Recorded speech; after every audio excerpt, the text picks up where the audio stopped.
नमस्कार।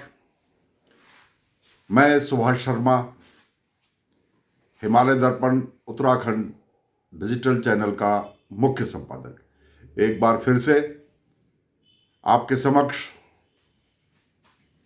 इस YouTube channel पर एक और महत्वपूर्ण मुद्दे के साथ उपस्थित हुआ हूं। आज हम बात करेंगे सारे देश का पर्यावरण और उत्तराखंड की जिम्मेदारी। हम सब उत्तराखंड के रहने वाले हैं। इन 13 जिलों का हर निवासी अपने आप को देवभूमि से संबद्ध कहकर गर्व का अनुभव करता है। उत्तराखंड शब्द आते ही ये जिम्मेदारी का एहसास हो जाता है कि हम मध्य हिमालयी क्षेत्र के उस बड़े भूभाग के प्रतिनिधि हैं जो न केवल पूरे विश्व का बल्कि विशेष तौर पर अपने हिंदुस्तान के और उत्तर भारत के तो खास तौर पर पर्यावरण, वातावरण, मौसम, तापमान, बारिश, इस सब के लिए हमको संवेदनशील हम लोग हैं, ऐसा उत्तराखंड के निवासियों को पहले से माना गया और है भी, इसमें कोई शक नहीं। हमारे यहाँ से जो नदियाँ बहती हैं, उन नदियों के किनारे किनारे सभ्यताएं बस गई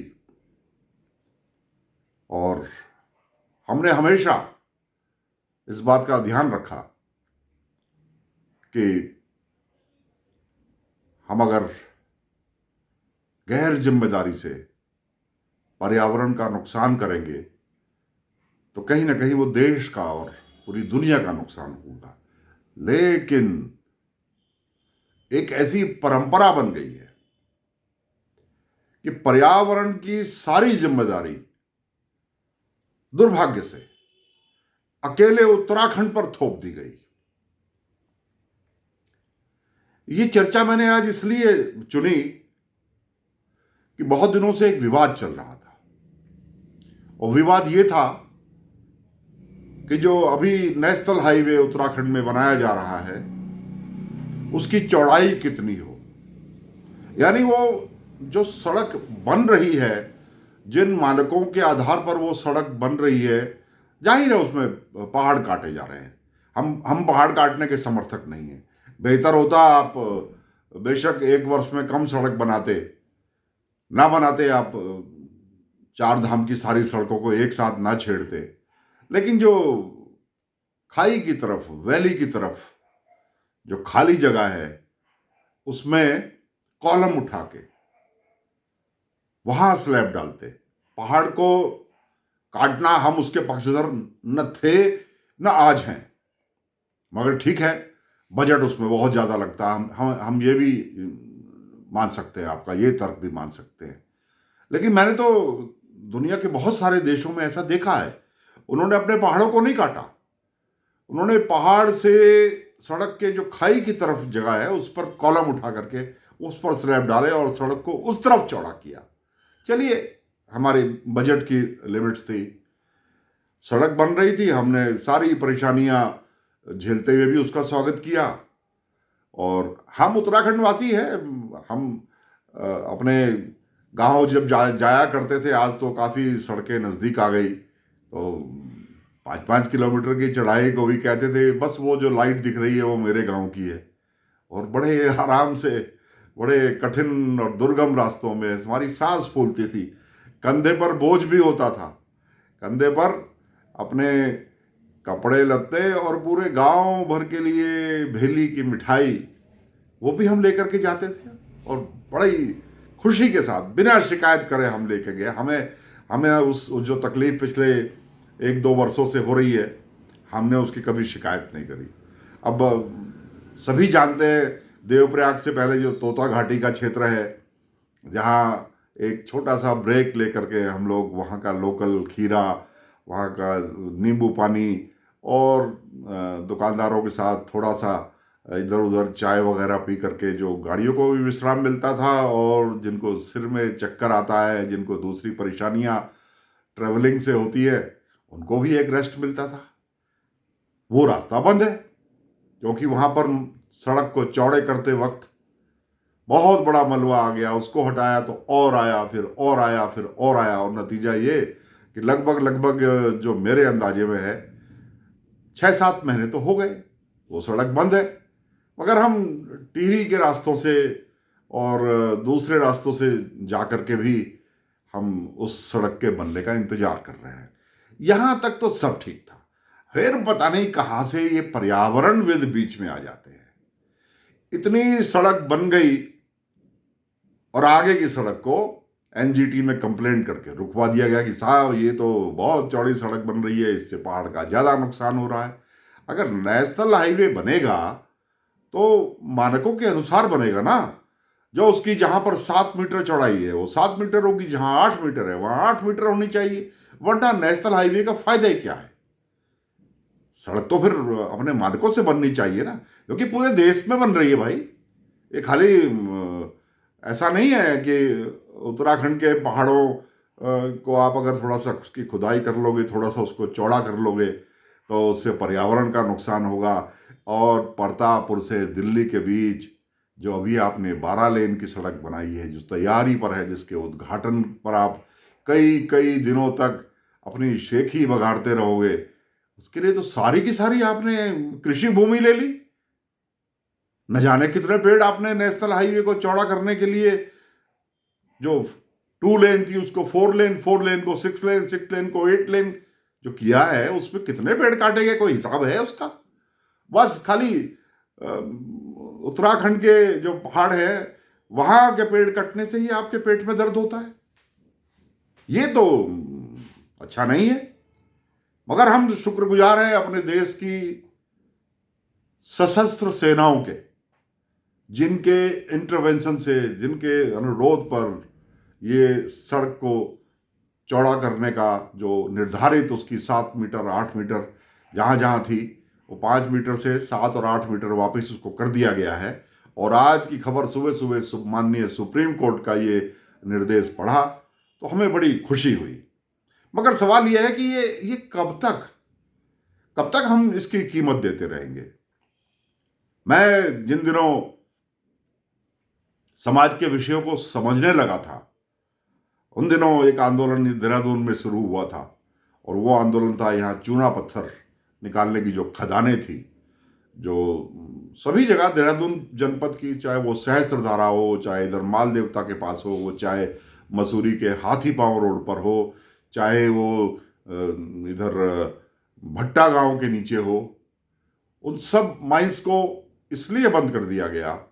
और मैं उसकी आलोचना नहीं कर रहा, मैं सिर्फ तुलना कर रहा हूं कि वहां जो चूने के पहाड़ की, चूने के पत्थर की जो खुदाई चल रही है, उससे पर्यावरण खराब होगा, उससे पर्यावरण संतुलन बिगड़ेगा, उससे हमारे जो पानी के सोर्सेज हैं वो रिचार्ज होने बंद हो जाएंगे।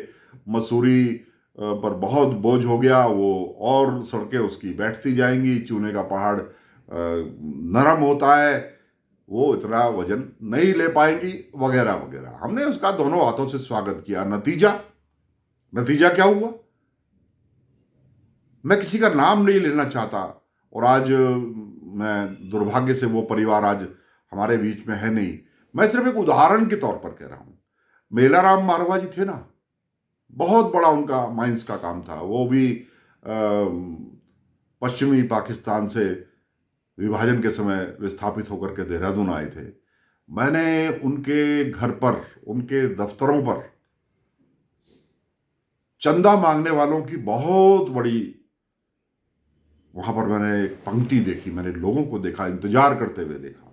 और उन्होंने अपने कुछ लोग सिर्फ इसी काम के लिए उनको ऑफिस में बैठा रखा था कि वो जानते थे कि किस आदमी की कितनी हैसियत है। और क्या मेरे पत्रकार बंधु, क्या राजनीतिज्ञ, क्या सामाजिक संस्थान, क्या रामलीला कमेटियां, सब के सब वहां से चंदा लेकर के जाते थे। उन्होंने खुले हाथ से, खुले मन से, उन्होंने जब भी कोई समारोह हुए, और क्या क्या पब्लिक रैलियां, राजनीतिक दलों की रैलियों के लिए भी उन्होंने कभी ना नुकुर नहीं किया। मैं ये मत समझिए मैं मेलाराम मारवाह जी का कोई यहां पर मैं उनका पक्ष ले रहा हूं मैं, लेकिन उदाहरण आपको दे रहा हूं। और उसके बाद जब माइंस बंद हो गई तो मैंने उनके घर और घर के आसपास दर्जनों की तादाद में उनके वो 4 व्हील ट्रक, जिन्हें हम गट्टू भी कहा करते थे, वो खड़े देखे। फिर उनके टायर मैंने देखा, टायर निकल गए। फिर मैंने देखा वो पत्थरों पर खड़े हैं, उनके इंजन निकल गए। फिर ट्रक के दूसरे पार्ट निकल गए और वो ट्रक खड़े खड़े मिट्टी हो गए। और आज उनके परिवार में कोई भी नहीं बचा। मैंने तो अखबारों में नोटिस भी देखे जिसमें करोड़ों रुपए की बैंकों की देनदारियां उनकी कंपनी की तरफ थी। तो उसका नतीजा ये हुआ कि हमारे यहाँ उस जमाने में लगभग 20,000 लोग पर्यावरण की कीमत चुकाते हुए बेरोजगार हुए और देहरादून की इकोनॉमी चेंज हो गई। देहरादून में जो ट्रांसपोर्टर बाहर से अनाज, दाल और दूसरी आलू प्याज ये चीजें लेकर के देहरादून आया करते थे ना, वो वापसी के भाड़े के लिए निश्चिंत रहते थे, क्योंकि वापसी पर यहाँ से और शुगर मिल्स के लिए और दूसरे कारखानों के लिए यहाँ से वो ही लेकर के जाते थे, क्या कहते हैं उसको, चूने का पत्थर। वो नहीं मिला तो जमुना की रेत भर ली। तो एक ऐसा बढ़िया व्यापार यहाँ पर बना हुआ था, हमने उसकी कीमत दी। अब उससे कितना लाभ हमारे पर्यावरण को हुआ नहीं हुआ, या आज भी बदस्तूर दूसरे तरीके से खनन चल रहा है, वो एक अलग बात है। लेकिन इसका सारी गाज उत्तराखंड पर क्यों पड़ी? तब उत्तराखंड नहीं बना था, उस वक्त ये उत्तर प्रदेश का पर्वतीय हिस्सा था। लेकिन मसूरी की उन माइंस से मुश्किल से 30-35 किलोमीटर दूर हवाई दूरी जिन माइंस की जमुना के पार हिमाचल प्रदेश में थी, सतौन की खास तौर पर, उनको कभी नहीं रोका गया। ऐसा क्यों? क्या हाथी पांव की माइंस को वहां से चूना निकालने से देश को, विश्व को नुकसान होता है और सतौन में चूना का पत्थर निकालने से नुकसान नहीं होता? ये कौन सा गणित हुआ? हमारी समझ में तो आया नहीं। मगर पता नहीं क्या वजह है कि जब भी पर्यावरण की बात आती है तो सभी की दृष्टि क्या, टेढ़ी नजर कहूंगा उसको, उत्तराखंड पर पड़ती है।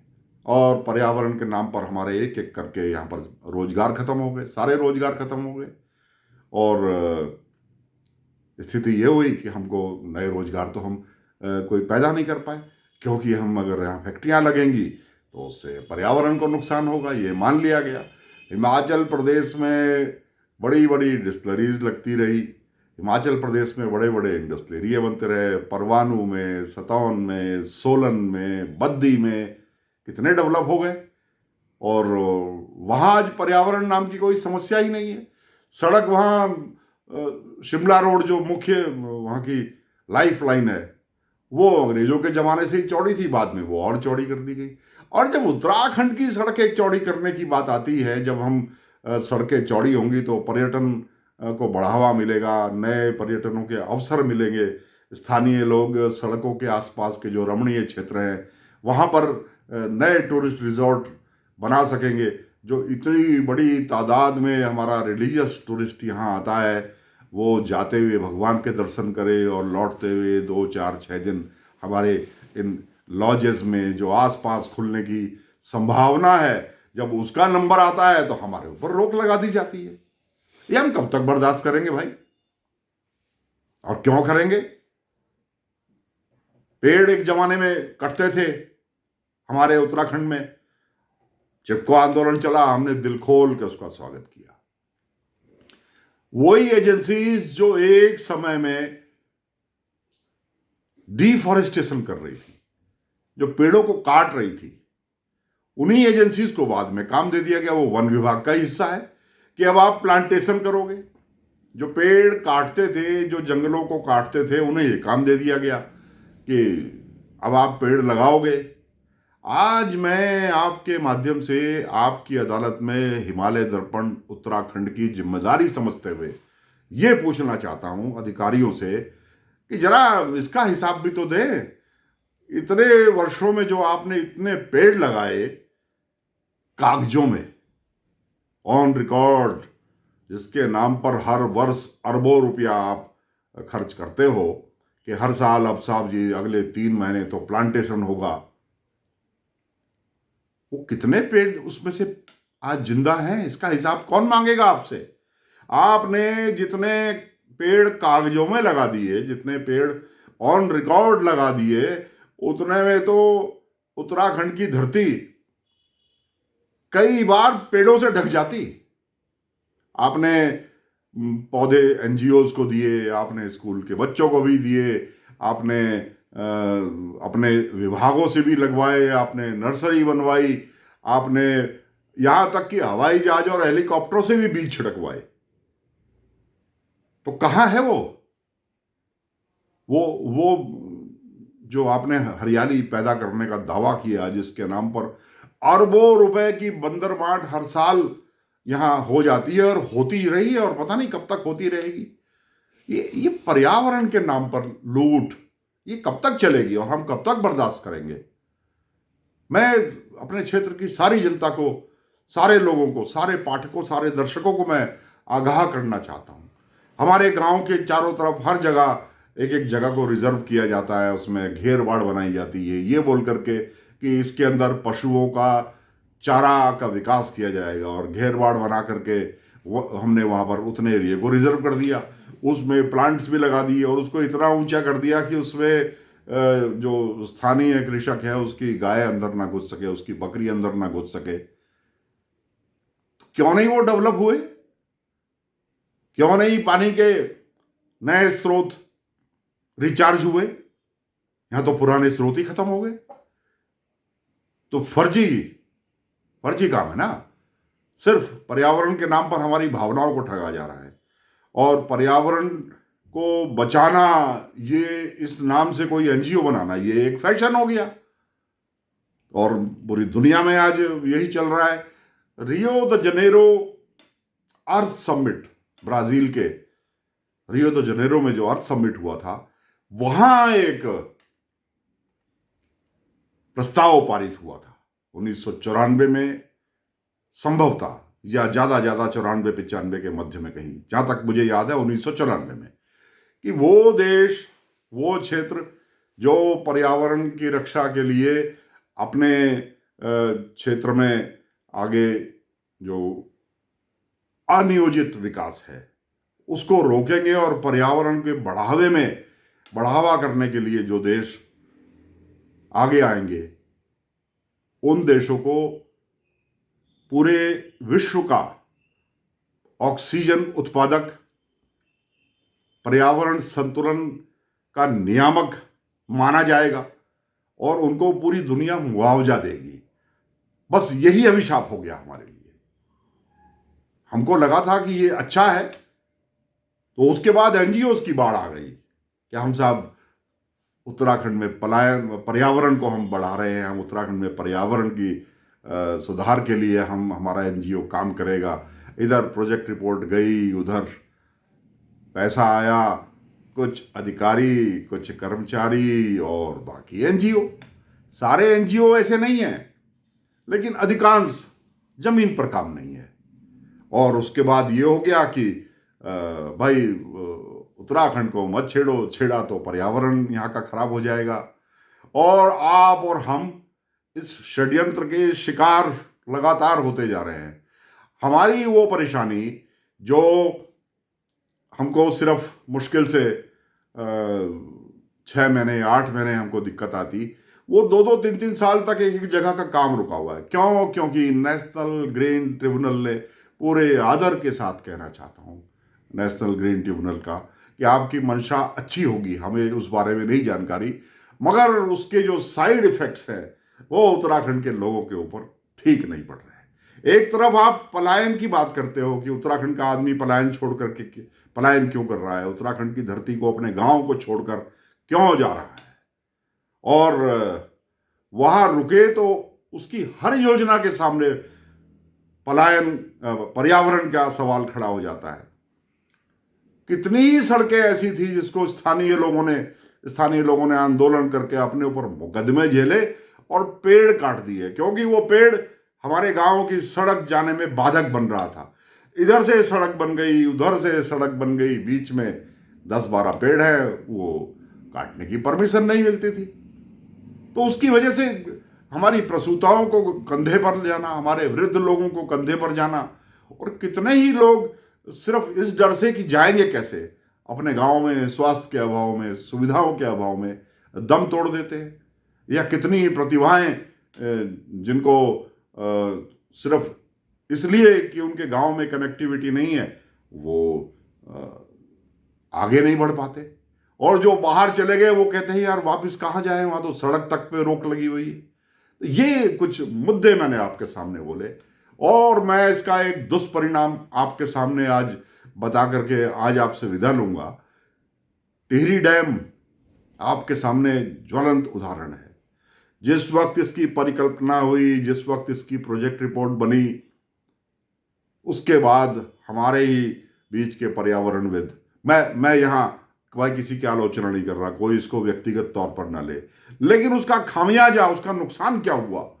नुकसान ये हुआ, आप देखिए, पर्यावरणविद का काम है मुद्दे को उठाना, शंका जाहिर करना, बिल्कुल स्वागत है। लेकिन जब उसको वैज्ञानिक अपने तमाम शोध के बाद, तर्कों के बाद उसको सही पा लेते हैं, तो पर्यावरणविदों को जिद नहीं करनी चाहिए। नतीजा यही हुआ हमारे टिहरी डैम में। हमारे ही पूजनीय लोग टिहरी डैम का विरोध करते रहे, और उसका जो आकार था, उसमें जो खर्च का आकार था, वो लगभग 130 गुना बढ़ गया। यानी जो योजना उस जमाने में मुश्किल से 400-500 करोड़ में हो जाती, वो योजना 10,000-15,000 करोड़ में भी पूरी नहीं हो रही, और आज भी काम पूरा नहीं हुआ। वो अभी भी जो टिहरी डैम हमने जो वाटर रिजर्वायर बनाया, उसके चारों तरफ जो रिंग रोड बनाने की बात है, वो आज भी पूरी नहीं हो पाई। प्रताप नगर के लोगों के लिए जो बीच में डोबरा चाटी का पुल बनना था, वो आपके सामने है। बड़ी मुश्किल से वो अब जा करके तीसरी चौथी बार टूट करके अब वो स्थायी रूप से वहाँ पर है, और हम ईश्वर से प्रार्थना करते हैं कि अब वो किसी दुर्घटना का शिकार ना हो।